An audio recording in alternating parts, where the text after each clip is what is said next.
오늘 말씀의 제목은 이스라엘입니다. 이스라엘. 9장 6절을 한번 보세요. 9장 6절을 보면 하나님의 말씀이 폐하여진 것 같지 않도다. 이스라엘에게서 난 그들이 다 이스라엘이 아니요 라는 말이 나와 있습니다. 이 문장이, 이 아버지의 말씀이 사실은 오늘날에도 많이 논쟁이 되고 헛된 말들이 이루어지고 있는 그것들에 대한 확실한 마침표를 찍어주는 말씀이에요. 아버지는 로마서 9장 6절에서 분명히 말씀하십니다. 세상에는 육적 이스라엘과 영적 이스라엘이 있다. 그래서 이 이스라엘에게서 난 그들이라고 할 때 앞에 이스라엘은 육적 이스라엘이고 뒤에 이스라엘이 아니요 라고 하는 것은 당연히 영적 이스라엘을 말씀하시는 것입니다. 그 8장까지는 이스라엘이라는 단어가 나온 적이 없어요. 이 9장에 들어서 비로소 이스라엘이라는 말이 나옵니다.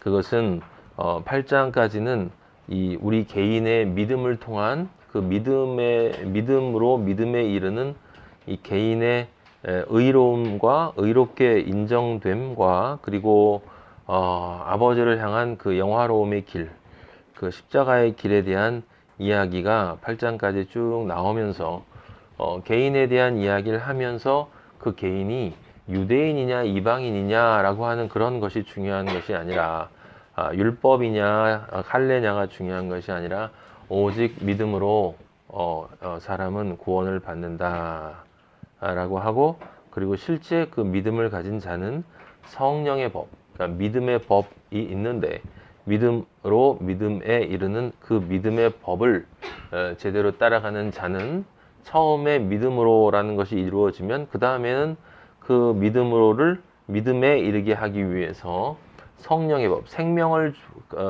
부여하는 성령의 법에 이끌려 가게 된다. 그래서 믿음의 법이 가장 큰 법이고 그 믿음의 법 앞에 그 믿음과 뒤에 그 믿음을 현실화시키는 그 법은 바로 성령의 법이다. 그 성령의 법에 대해서 이제 8장에서 확실하게 바울이 이야기한 다음에 그런 그리스도인을 다른 관점에서 민족이라는 관점으로, 그러니까 우리가 성경에서 개인, 부족, 민족 이렇게 보지만 다 같은 이야기지요. 그래서 결국은 그리스도인이라고 하는 것은 이스라엘이다라고 하는 것을 지금 바울이 9장에서 이야기를 해주는 것이고, 그 이스라엘이라는 것으로 그리스도인을 설명하는 이유는 그 아버지의 뜻이기도 하고, 실제 그 계시록 21장에 보면 새 예루살렘, 그리스도의 신부가 나오는데 그리스도의 그 신부인 새 예루살렘에 그 12개의 문이 있잖아요. 성곽에 12개의 문이 있는데 그 12개의 문에 그 12지파의 이름이 새겨져 있죠. 12지파, 이스라엘의 12지파의 이름이 새겨져 있어요. 그래서 그 이스라엘이라고 하는 것은 이 영적으로 그리스도인인 모든 사람들을 하나의 민족이라는 개념으로 볼 때 이스라엘이라는 단어를 쓰게 되죠. 근데 이제 그 단어를 쓰는 이유는 이 바울이 다시 한번 이 8장까지 이야기했던 그 구원, 믿음을 통한 구원의 이야기를 하면서 거기에서 그 유대인들에 대한 문제가 완벽하게 처리가 되지 않았다라는 생각을 했는지 그 육적인 이스라엘과 영적인 이스라엘을 분명하게 구분을 해서 다시 한번 유대인들로 하여금 또는 이 율법주의자들로 하여금 할례주의자들로 하여금 진정한 믿음의 법을 통과한 생명의 아들들이 누구인가라고 이야기를 이스라엘이라는 단어를 통해서 설명해 줌으로써 이 책을 읽는 사람들이 이 로마에 있는 크리스찬들이든 누가 읽든 그리스도인들이 이 책을 읽으면서 지금 유대 땅에 있는 저 이스라엘 민족, 역사상에 있는 이스라엘 민족이 선민이 아니라 그들도 선민이 될 수 있지만 그들이 선민이 아니라 하나님의 약속에 근거한 믿음의 길을 가는 그 사람들이 바로 진정한 이스라엘이다라고 확실하게 이해할 수 있도록 그것을 정확히 분별할 수 있도록 이제 바울이 지금 9장에서 확증을 해주는 것이다. 9장, 10장, 11장이 다 그에 관한 이야기예요. 그래서 이 1장에서 12장까지가 11장까지 그 12장 1절에 보면 너희 몸을 하나님이 기뻐하시는 거룩한 산 제사로 드리라는 말로 12장부터 나머지 마지막 로마서 끝까지 그것은 바로 믿음에 이르는 실제 십자가의 삶의 길이다. 12장부터 마지막 장까지는 십자가의 길을 이야기하는 것이고 십자가의 삶, 그죠? 그 다음에 1장에서 11장까지는 그 십자가의 길이 어떻게 처음 시작되어지고 왜 그것이 아버지가 그 십자가의 길을 만드셨고 구원을 왜 만드셨고 그 십자가의 길을 왜 통과해야 되고 그것이 어떻게 돼야 진정 통과가 되는 것이고 그 길을 통과할 때 우리가 하나님이 우리를 절대로 놓지 않으시고 반드시 그 길을 도착할 수 있도록 인도해 주신다라고 하는 그 복음을 온전하게 설명한 것이 1장에서 11장까지의 이야기고 이제 알았으면 당연히 그 안대로 이제 살아야 된다라고 하는 것이에요. 그래서 12장부터 나머지 장까지가 되는 것이기 때문에 그 로마서를 한 단어로 바꾸면 십자가예요. 역시 그렇죠. 로마서도 한 단어로 바꾸면 십자가. 십자가의 믿음으로 십자가의 삶을, 믿음의 삶을 살아라. 로마서를 한 문장으로 바꾸면 그 말밖에 없어요. 그러니까 성경은 어디를 보나 십자가다. 십자가 아니고서는 결코 구원받을 수 없다라는 이야기를 하는 것인데 그 안에 지금 9장이 그 오해가 되어질 수 있는 부분, 이스라엘이라는 단어를 육적인 것과 영적인 것으로 정확하게 구분할 수 있어야만 지금 현재에도 수많은 사람들이 그 육적 이스라엘이 어떤 특별한 가치를 지니고 있는 것처럼 생각하고 있는 그런 오해를 그리스도인들이 하지 않음으로써 아버지를 대적하지 않게 된다는 거예요. 예, 우리가 분명히 알고 있어야 되는 것은 여러분들 지금 세상의 수많은 교회에서 이 거짓 선지자들이 성경을 인간적으로 해석해서 설명하고 있는 그것들을 믿음이 들으면서 그것들을 듣고 믿음이 그렇게 세워진 사람은 반드시 하나님을 대적하게 되어 있다. 그래서 세상이 하나님을 대적하는 게 아니라 기독교인들이 하나님을 대적한다라는 사실은 무서운 거다라고 하는 거예요. 그거는 예수 그리스도가 세상에 오셨을 때도 마찬가지였다는 거죠. 헬라 사람들은 우리 예수님 좀 만나게 해주세요라고 찾아왔지 헬라 사람들이 와가지고 예수님을 비방하지 않았어요. 그들은 관심도 없었죠. 그냥 들은 사람들은 어떤 사람인가 관심이 있었을 뿐이고 유대인들이 예수님을 가지고 난도질을 했어요. 네가 내가 원하는 사람 맞아? 나 먹여줄 거야? 나 살려줄 거야? 내 병 고쳐줄 거야? 그 다음에 우리 로마에서 해방시켜줄 거야? 라고 하는 부류가 한 부류가 있었고 다른 부류는 진짜 저놈이 우리를 로마에서 해방시켜 줄래나 봐. 그럼 우리의 권력은 어떻게 되는 거야? 우리는 권력을 유지할 수 없잖아. 저거를 잡아 죽여야지. 라고 하는 시기와 질투로 예수 그리스도를 핍박하고 사는 그 두 부류의 사람들밖에 없었다 이 말입니다. 여러분 꼭 기억하셔야 돼요. 예수 그리스도가 세상에 오셨을 때 예수 그리스도로 바라본 사람들이 아주 극소수였었다라고 하는 사실을 잊지 마세요.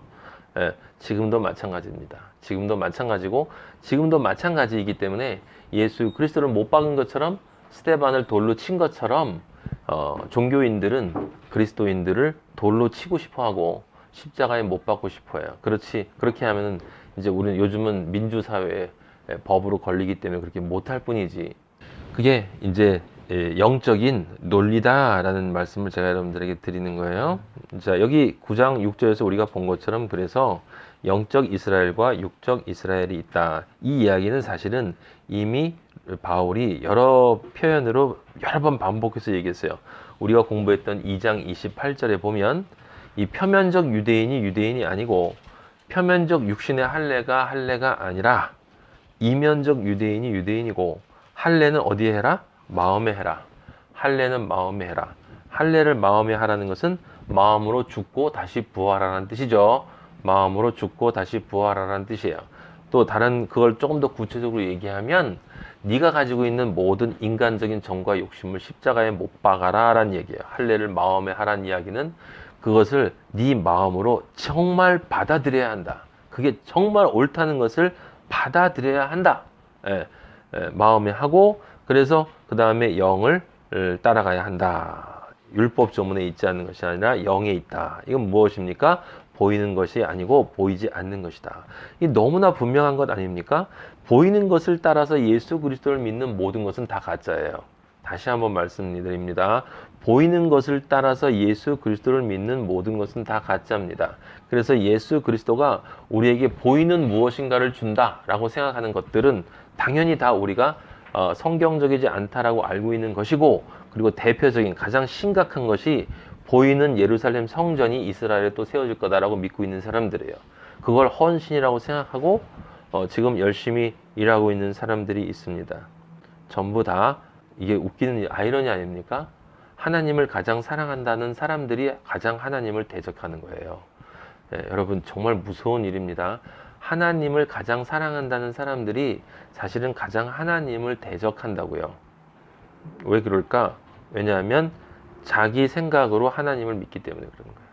그러면 자기 생각으로 하나님을 믿으면 자기 생각으로 하나님을 창조하기 때문에 그 창조된 하나님은 자기가 창조한 하나님이에요. 그러니까 하나님이 보면 꼴값을 하고 있는 것입니다. 근데 그분들은 엄청 진지해요. 우리들보다 훨씬 열심히 해요. 이스라엘도 몇 번씩 왔다 갔다 하면서 정말 재림하실 예수 그리스도를 진지한 마음으로 준비하는 사람들이 있는데, 우리는 안타깝고 그들이 우리가 또 안타까워요. 둘 중에 하나는 실제로 안타깝게 되겠죠. 분명히 안타깝게 될 것입니다. 어쩔 수가 없어요. 그들이 가지고 있는 그 믿음은 그들의 들음에서 나온 것이기 때문에 어쩔 수가 없다라고 하는 것입니다. 그래서 기회에 있을 때 여러분들은 그 진리를 가르쳐 주되, 중요한 건 그 진리에 현혹되면 안 된다라고 하는 것이고, 9장 27절, 우리가 읽었던 9장 27절에도 보면 그렇게 나와 있어요.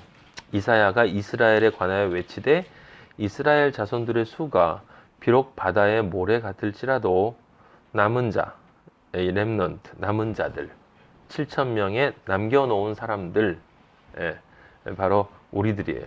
남은 자들만 구원을 받는다. 그 남은 자들은 굉장히 숫자가 적다라고 하는 것이에요.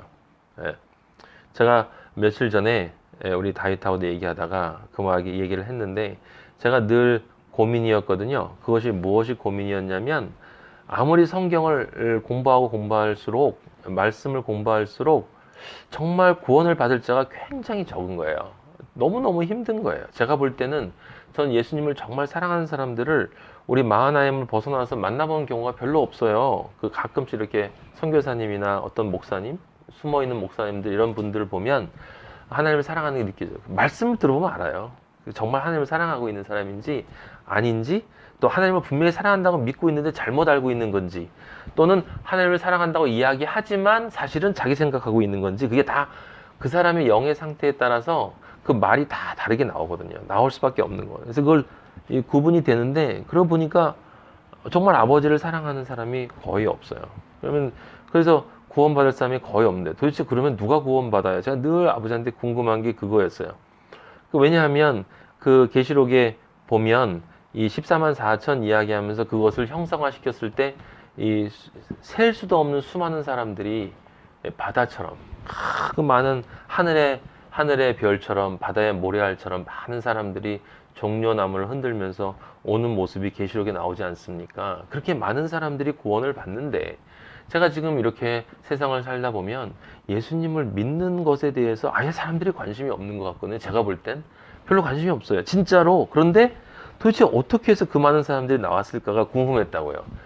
그런데 며칠 전에 아버지가 답을 주셨어요. 우연히 영상을 보다가 이제 저는 지금도 말씀을 찾아다니거든요. 제가 말씀을 전하지만 전 또 다른 영적인 아버지로부터 다르게 열어주신 분들이 있으면 그 말씀을 듣고 은혜를 받고 싶어서 저는 시간 날 때마다 인터넷 들어가서 유튜브 들어가서 이 말씀 들어보고 저 말씀 들어봐요. 그 중에 혹시 진주를 찾을까봐. 정확히 전 정말 진주 장수처럼 살고 있거든요. 어떻게 진주를 발견할 수 있을까? 여러분 그러고 있나요? 네? 그냥 제 말씀이, 제가 아버지가 저를 통해 주는 말씀이 좋다고 그것만 듣고 있으면 안 돼요. 계속 여러분도 찾아야 되는 거예요. 제 얘기를 들으시는 게 아니라 아버지의 말씀을 들어야 되는 거지. 아버지의 말씀을 듣는 사람은 계속 목말라요. 목마르다. 그 목마른 사람이 어떻게 말씀을 안 찾고 물론 우리가 갈박할 이 저 테이프도 많이 있기 때문에 듣긴 들어요. 그건 당연히 들어야 되는 거예요, 여러분. 당연히 들어야 되는 거고 다른 걸 또 찾아서 찾아서 보는데 보다가 우연히 이제 순교사에 대한 영상을 봤어요. 근데 거기 보다가 제가 깜짝 놀란 게 예수 그리스도가 살아계셨던 돌아가신 그 1세기부터 지금 우리가 살고 있는 20세기 초반까지 예수님을 믿는 것 때문에 진짜로 순교, 생물학적인 순교를 한 사람들의 숫자가 6천만 명이 정도 된대요. 6천만 명. 그 중에서 자기의 열정으로 순교한 가짜들이 있겠죠. 물론 소수가 고린도서 13장에 나온 것처럼 자기 몸을 불사르게 내어줄지라도 자기 의로 죽어버린 사람들은 천국에 못 들어가요. 고생만 하지. 예, 뜨거워서 고생은 했겠지만 천국에 못 들어가. 틀림없이 못 들어가요. 그런데 그 숫자가 그렇게 많겠습니까? 예, 그런 정도의 사람은 보통 독한 사람이 아닌 거죠. 그렇게 독한 사람이 많지가 않아요. 대부분은 다 아버지를 사랑하는데 순교할 능력이 있나? 우리에게 없어요. 예, 지금 우리가 뭐 그런 일을 당한다면 우리가 순교하겠습니까? 그러니까 아버지가 순교하게 해주시는 거죠. 왜? 우리는 부인할 수는 없으니까. 이렇게 고통을 당하면서 죽기는 싫지만 그래도 부인할 수는 없어. 그거보다 더는. 그러니까 할 수 없이 고통을 당하면서 이제 받아들일 수밖에 없는 거고 그러면서 우리는 아버지한테 기도를 하겠죠. 아버지 좀 도와주세요. 너무 아픕니다. 이런 기도를 하면서 아마 많은 사람들이 순교를 했을 텐데 그 사람들의 숫자가 6천만 명이래요. 제가 그걸 보면서 6천만 명이 이렇게 멀리서 6천만 명이 종려나무를 들고 오는 모습을 상상해 봤거든요. 이게 우리나라 전체 국민보다 지금 4천만인데 대한민국 국민이 북한까지 합치면 6천만이에요. 그 사람들이 한꺼번에 나오는 그것을 볼 때 당연히 그거는 셀 수도 없는 수많은 사람들이 맞는 거예요. 근데 아버지는 완전 숫자가 늘 7이기 때문에 그래서 순교 진짜 그렇게 목을 베어서 순교한 사람들 말고 정말 살면서 목베임을 당하진 않았지만 인생을 목베임을 당한 것처럼 살아낸 그리스도인들, 진짜 말씀으로 살아내는 그리스도인들, 그 그리스도인들의 숫자를 또 합치면 한 1,000만 정도 되지 않을까. 20세기 지나온 동안. 근데 지금은 거의 보기가 힘든 거야. 지금이 정말 이삭죽기를 하고 있는 거예요. 아버지가. 제가 볼 땐 그렇습니다. 대환란기이기 때문에 지금은 정말 여기서 몇 명, 여기서 몇 명, 이렇게 몇 명, 이렇게 겨우겨우 마지막 숫자가 채워지기 위해서 지금 몇십 년 안 남았기 때문에 이 숫자를 채워지기 위해서 아버지가 지금 고르고 계시는 과정이라 보이는 게 이상한 거예요. 보이는 게 이상한 거예요. 나중에 제가 이제 말씀을 드리겠지만 요즘에 무슨 세상에서 얘기되어지고 있는 뭐 4차 혁명이냐 알파고니 이런 것들이 다 영적인 의미가 있는 거거든요. 정말 아버지가 오실 때가 다 됐다는 이야기인데 그게 어떻게 연결되는지 나중에 제가 말씀드리도록 하고 어쨌든 육적 이스라엘. 그래서 제가 숫자를 그렇게 생각했는데 아버지가 그런 답을 주셨어요. 이게 맞구나. 네. 그 바다의 모래 중에서 남은 자만 구원받는데 그 남은 자가 사실은 그렇게 적은 숫자가 아닌 거예요. 네. 그러니까 처음에 많이 이렇게 됐고 지금 아주 조금 남은 사람들. 그래서 우리 마하나임은 여기 꼭 속해야 되겠다. 절대로 떨어지면 안 되겠다. 붙잡고 늘어져야 되겠다. 아버지가 정말 원하시는 것은 보이는 것을 보고 믿는 것이 아니라 보이지 않는 것을 보고 믿는 것을 원하시는 것이니까 어차피 보이는 것을 보고 믿으면 꽝이니까 보이지 않는 것을 보고 믿는데 그 보이지 않는 것 중에 이것을 보이지 않고 믿어서 만약에 꽝이 되면 어쩔 수 없는 거고 적어도 보이는 것은 믿지 않았으니까 확률은 그만큼 높아지는 거예요. 이거 파스칼의 내기처럼 확률은 높아지는 거예요. 저는 100% 맞다고 생각하고 있기 때문에 제가 믿는 이 믿음이 100% 맞다라는 확신을 아버지가 주셨기 때문에요. 절대로 저는 흔들림이 없습니다. 여러분도 마찬가지일 거라고 믿고 그래서 지금 바울이 하는 얘기가 바로 그 이야기다라고 하는 것이죠. 남은 자라는 것이 그래서 7천이다. 실제로 생각해보면 7천만 하니까 또 거기도 7천인 거예요. 참 재밌어요. 그 7천만이 뭐 꼭 7천만은 아니겠죠. 하지만 마치 그러시는 것 같았어요. 아들아, 네 생각으로 생각하지 마. 난 다 알아서 준비해 놓는다. 다 알아서 준비해 놓는다. 남은 자만 구원받지만 그렇게 많아.